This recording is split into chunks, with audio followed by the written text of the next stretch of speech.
আপনি যাচ্ছেন কোথায়? দিনাজপুর। আমিও দিনাজপুর যাচ্ছি। মানে কি বাস টাঙ্গাইল যাচ্ছে না? তার মানে আপনি টাঙ্গাইল যাবেন? ফালতু। আপনার নাম কি? বিনিময়। পরিমল।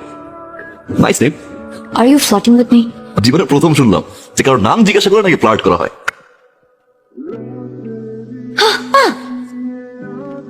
স্টপ ভাই, প্লিজ বাঁচতে পার না। আপনাকে এটা কে নিয়ে আসতে বলছে? যেভাবে চিৎকার করছেন না, মনে হয় নিজের চানটা লাফ দিয়ে পড়ে গেছে। আমি আপনাকে নিয়ে আসতে বলছি? আমি এটা ইচ্ছা করে ফালাই দিছি, আমার এটার দরকার নেই। আপনি এটা কেন করলেন? ওই যে আপনার দরকার নেই তাই। তো আমার দরকার নেই, আমি ফেলবো, আপনি ফেলছেন কেন? কারণ আমি নিয়ে আসতে তাই আমি ফেলে দিচ্ছি এই জন্য। আপনি না একটু বিয়াদব আছেন। হালকা। কত নেন? হোয়াট? হাসতে কত নেন? ও সরি, আপনি উল্টাপাল্টা কিছু ভাবছেন। এক ঘন্টারও বেশি সময় হয়ে গেল একসাথে। আপনি কেমন জানি একটু গোমরা করে আছেন। হাসেন না, হাসবেন। হাসার উপকারিতা অনেক। আপনি অবশ্য দেখতে খারাপ না, মোটামুটি চলে। হাসতে পারেন, খারাপ না, ভালোই লাগবে।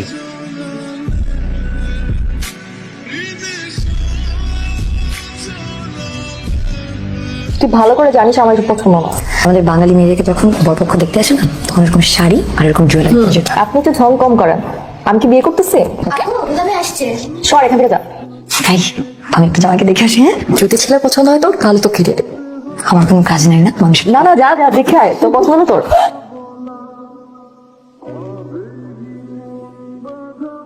বিনিময় পরিবহন। আপনি? আমি পাশের সিটের সেই ছেলেটা।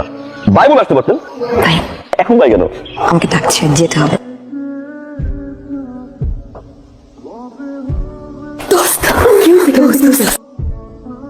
সাকসেসফুল কিভাবে? তোর কথা না একদম সত্যি, ছেলেটাকে আমার খুব পছন্দ।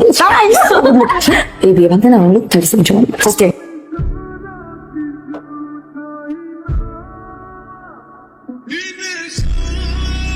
বাহ, ভারী মিষ্টি মেয়ে তো আপনার।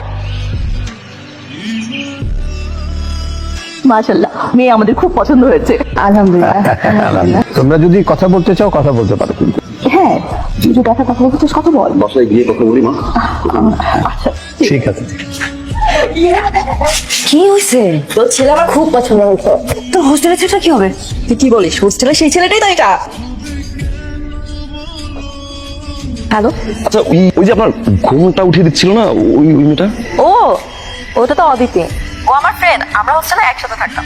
ও কিন্তু আমার শুধু ফ্রেন্ড না, আমার আপুর মনের মতো। ওর জন্য আমি জীবনও দিয়ে দিতে পারি। ফোনটা দিবেন? অদিতি, এদিকে। তোর কথা বলতে চাচ্ছে। হ্যালো, আচ্ছা, কি হচ্ছে? কি হচ্ছে? আপনি খুব ভালো করে জানেন যে এই বিয়েতে আমি রাজি না। Like you. আমি তো করি না। তাহলে ছাদে আপনি আমাকে দেখে এত এক্সাইটেড কেন হলেন? প্রথম কথা হচ্ছে, এই বিয়েতে আমি মোটেও রাজি ছিলাম না। ছাদে যখন দেখলাম আপনি, আমি ভাবছি মেয়ে আপনি। আর যখন আমি দেখলাম যে পাচ্ছি আপনি না আরেকজন, আপনি বুঝতে পারলেন যে আসলে এই বিয়েতে আমার মত নাই এবং আমি রাজি এবং আমি কিছু বলতে যাচ্ছি আপনাকে। আপনি আমাকে ইশারা করলেন, আমি আছি, আমি দেখছি। আর এখন বলেন আপনি কিছু জানেন না। শুনুন, স্যার শুধু আমার ফ্রেন্ড না, ও আমার বোনের মতো। আর আমি ওর জন্য জীবন দিতে পারি। আমি চাই না কোনোভাবে কষ্ট পাই। তার মানে আপনি আমাকে পছন্দ করেন, রাইট? দেখুন, এত কথা বলার আমার সময় নেই, আমি রাখছি, বাই।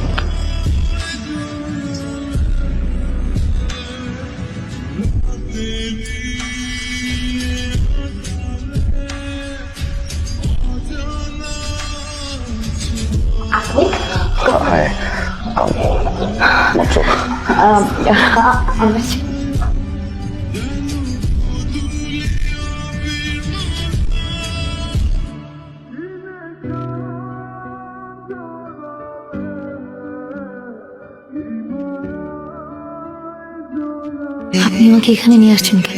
স্যার দেখে ফেলবে। স্যার আপনাকে অনেক পছন্দ করে। আমি তো করি না। আমি চাই না ও কষ্ট পাক।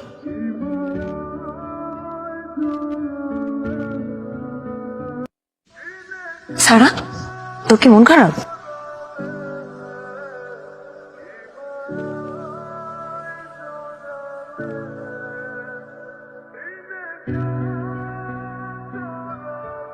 বাপির সাথে আমার দেখা হয়েছিল বাসে। তার আগে আমি ওকে চিনতাম না। আর তাছাড়া আমাদের মধ্যে ওরকম কোনো কিছু নেই। থাম, এটা আমাকে আগে বলতে পারতি। শোন দোস্ত, বিশ্বাস জিনিসটা ভালোবাসার চেয়ে অনেক দাম। আর সেই বিশ্বাস তুই ভাঙবি, আমি এটা তোর থেকে কখনো আশা করি না। আমার কথা না, আমার বাদ দে। আমার বাবা মা, তাদেরকে কি বলবো? আমার বান্ধবী।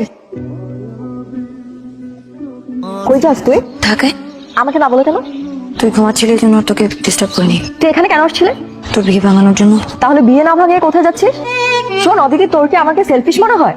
তোমাকে একটাবার কেন বললি না যে বাসে সেই ছেলেটাই বাপ্পি, বা তুই ওকে পছন্দ করিস?